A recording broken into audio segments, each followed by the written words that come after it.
نحمده ونصلي ونسلم على رسوله الكريم اما بعد فاعوذ باللہ من الشیطان الرجیم بسم اللہ الرحمن الرحیم۔ آج ہم سورہ بقرہ کی آیت نمبر 87 سے 89 کا لفظی اور بامحاورہ ترجمہ پڑھیں گے انشاءاللہ عزوجل۔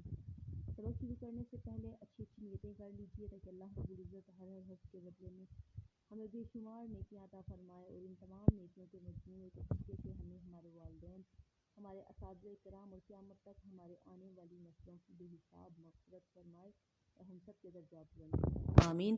اپنا سبق شروع کرتے ہیں۔ اعوذ باللہ من الشیطان الرجیم، اللہ کی پناہ مانگتی ہوں شیطان مردود سے۔ بسم اللہ الرحمن الرحیم، اللہ کے نام کے ساتھ جو بہت مہربان اور نہایت رحم فرمانے والا ہے۔ وا اور لقد بے شک یا تحقیق آتینا ہم نے دی یا عطا کی موسیٰ علیہ السلام کو کتاب، اور بے شک ہم نے موسیٰ علیہ السلام کو کتاب عطا کی۔ کتاب سے مراد یہاں پہ تورات ہے۔ وقفینا اور ہم نے پے در پہ بھیجے من بعد ہی اس کے بعد، کس کے بعد؟ جو موسیٰ علیہ السلام کے بعد رسولی بعد ہی اس کے بعد باسات رسولی رسول، اور بے شک ہم نے موسیٰ کو کتاب عطا کی اور اس کے بعد پے در پہ رسول بھیجے۔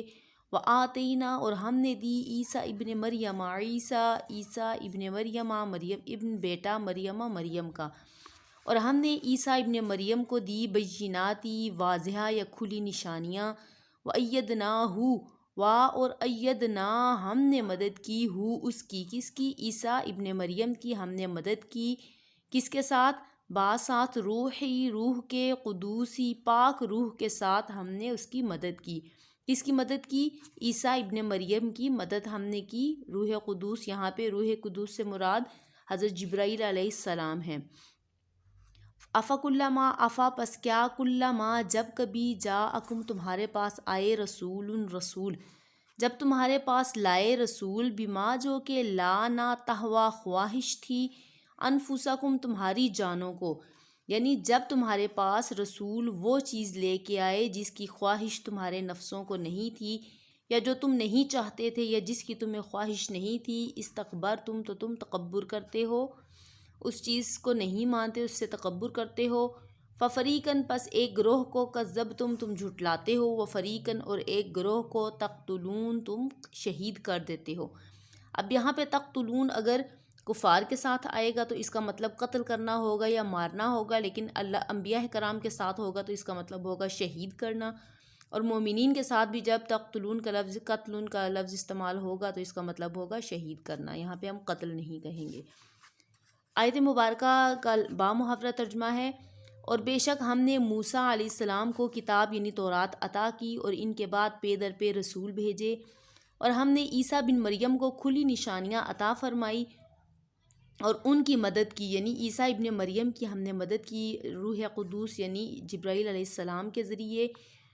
تو کیا جب کبھی تمہارے پاس رسول وہ لے کر آئے جو تمہارے نفس کی خواہش نہیں تھی تو تم تکبر کرتے ہو، اور ان انبیاء میں سے ایک گروہ کو تم جھٹلاتے ہو اور ایک گروہ کو تم شہید کرتے ہو۔ اور قالو بولے، کون بولے؟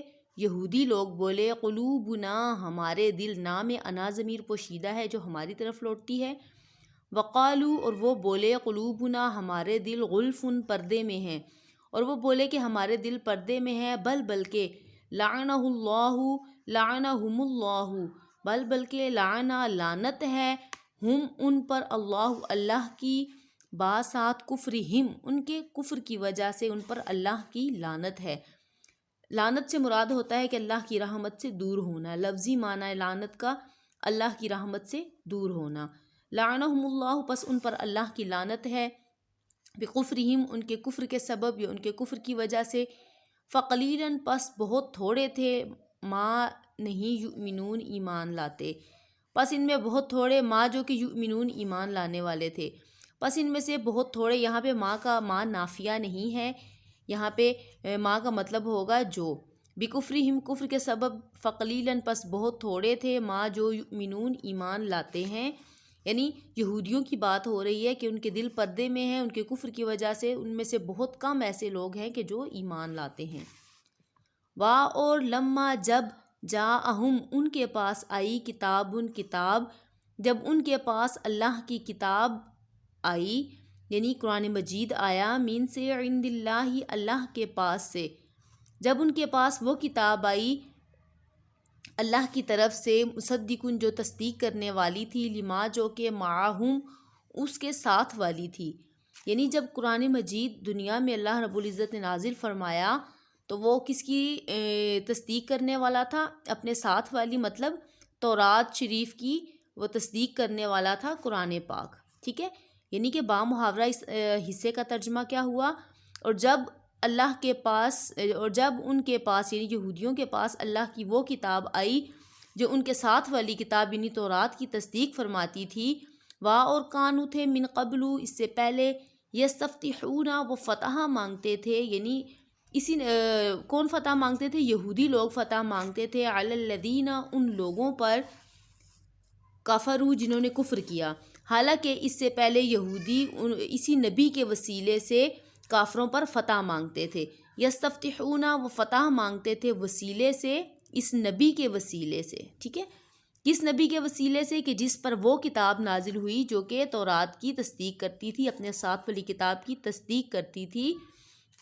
جب ان کے پاس وہ کتاب آئی تو وہ ان میں سے بہت کم ایسے لوگ تھے کہ جو اس کا یقین کرنے والے تھے یا اس کی تصدیق کرنے والے تھے، اور حالانکہ اس سے پہلے یہی یہودی وہ لوگ تھے جو کہ اسی نبی کے وسیلے سے جس پر قرآن پاک نازل ہوا کافروں پر فتح مانگتے تھے۔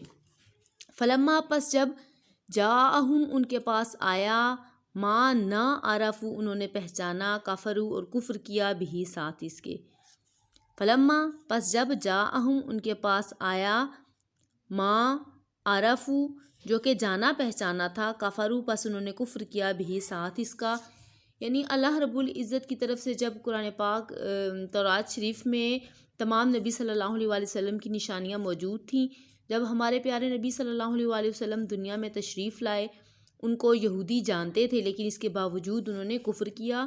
فلعنت اللہ پس اللہ کی لعنت ہے، علی الکافرین کافروں پر یا انکار کرنے والوں پر، پس اللہ تعالیٰ کی لعنت ہے کافروں پر یا انکار کرنے والوں پر، بسبب ان کے کفر کے، ان کے انکار کرنے کے۔ اللہ کی واضح نشانیاں ہونے کے باوجود انہوں نے انبیاء کرام کا انکار کیا، نبی آخر الزمان صلی اللہ علیہ وآلہ وسلم کی نبوت کا، قرآن پاک کا انکار کیا۔ اس لیے اللہ رب العزت نے ان پر دنیا اور آخرت میں لعنت فرمائی اور ان کا ٹھکانہ جہنم بنایا جب تک کہ وہ ایمان نہ لے آئیں سچے دل سے۔ صدق اللہ العظیم۔